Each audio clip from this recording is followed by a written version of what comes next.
미국 행정부가 제시한 상호관세 부과 유예 시한이 이틀 앞으로 다가오면서 우리 정부의 막판 총력전이 펼쳐지고 있습니다. 총력전에 힘을 보태기 위해 이재용 삼성전자 회장에 이어 그룹 총수로는 두 번째로 정의선 현대차그룹 회장이 미국으로 향합니다. 세종 주재기자 연결합니다. 전민정 기자, 정의선 회장도 미국으로 향했다고요? 네, 정부와 업계에 따르면 정의선 현대차그룹 회장은 오늘 미국 워싱턴에 도착한 걸로 전해지는데요.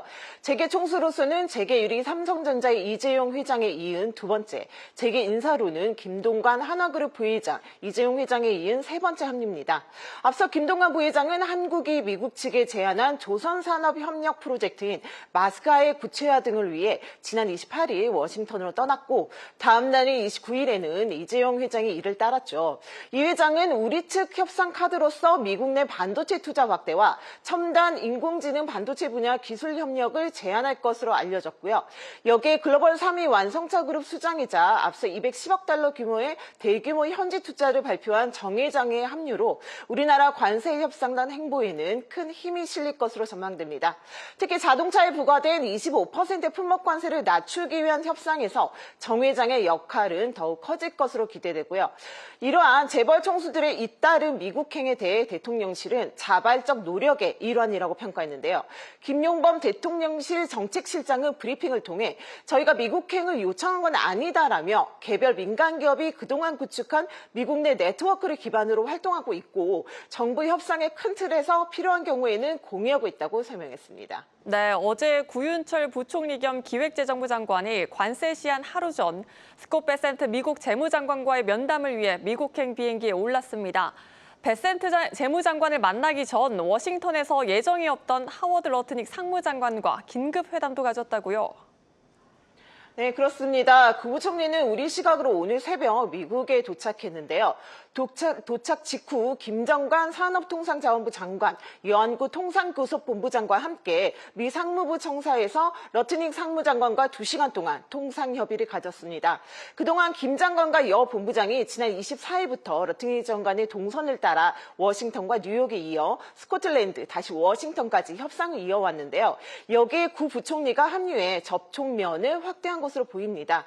이번 만남은 현지에서 긴급 조율됐는데요. 베센트 재무장관을 만나기 전 한미 관세 협상의 키맨 역할을 하는 러트닉 장관을 먼저 설득하기 위해 극비리에 만남을 시도한 것으로 알려졌습니다.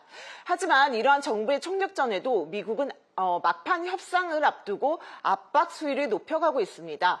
앞서 미국과 스코틀랜드에서 일주일간 세 차례에 걸쳐 김정관 산업부 장관을 만난 러트닉 사무장관은 한국의 최선의 최종적인 협상안을 요구한 것으로 전해졌는데요. 이를 두고 지금까지 미국 측에 우리가 제시한 협상안에 대해 부정적인 입장을 시사하며 사실상 추가 양보를 요구했다는 해석이 나옵니다. 네, 트럼프 대통령이 우리가 내민 협상안에 불만이 있는 거라면 결국 관건은 투자 규모가 되겠죠?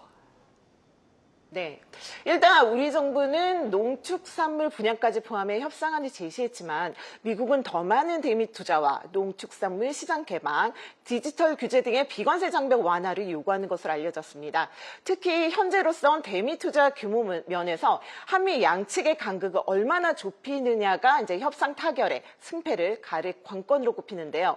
한국 정부는 당초 1,000억 달러 플러스 알파 규모의 대미 투자 계획을 준비했는데 러트닉 장관은 한국에 이것의 4배인 4천억 달러의 투자를 요구했다는 미국 언론의 보도가 나온 바 있습니다. 이에 따라 우리 정부는 대미 투자액을 당초 계획했던 1,000억 달러에서 최대 3천억 달러까지 늘리는 방안을 준비 중인 것으로 전해졌고요. 또 조선업뿐만 아니라 반도체, 2차 전지, 바이오까지 협상 테이블에 올려놨습니다. 그럼에도 협상 타결의 최종 결정권을 쥐고 있는 트럼프 대통령을 만족시킬 수 있을지는 미지수인데요. 특히 트럼프 대통령은 오늘 한국과의 관세 협상이 바로 쉽게 끝나지 않을 수 있다는 입장으로 해석될 수 있는 의미심장한 발언까지 했습니다. 이런 가운데 이재명 대통령은 오늘 오후 미국, 일본 등에 머무르고 있는 장관들과 긴급 화상회의를 소집했는데요. 미국이 예고한 상호관세 발효가 다음 달 1일로 임박한 상황에서 현지 협상 상황을 보고받고 대응 전략을 가다듬기 위한 움직임으로 풀이됩니다. 지금까지 해정 스튜디오에서 한국경제TV 전민정입니다.